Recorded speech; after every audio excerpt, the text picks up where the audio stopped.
Bagsak na naman ang masabing hari. Ilang beses na sa ito, kayo din babagsak. Huwag mo muna siyang papatayin. Ang hatol ay malinaw! Bundok ng Golgota siya bibitayin at hindi sa gitna ng kalsada. Tayo niyo siya mga kawal.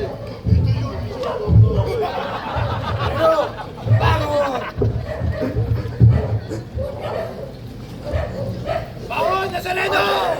Basta na Senado! Bilisan niyo! Basta niyo ang Matiyas! Ito lang, beses na bumagsak. Kasi lang, akin ka lang! Kung siya ang Diyos sa totoo, bakit nagpapasama sa bawat lupa? Ang krus ang kalibarang patunay na siya yung lagda, hindi hari, hindi banal.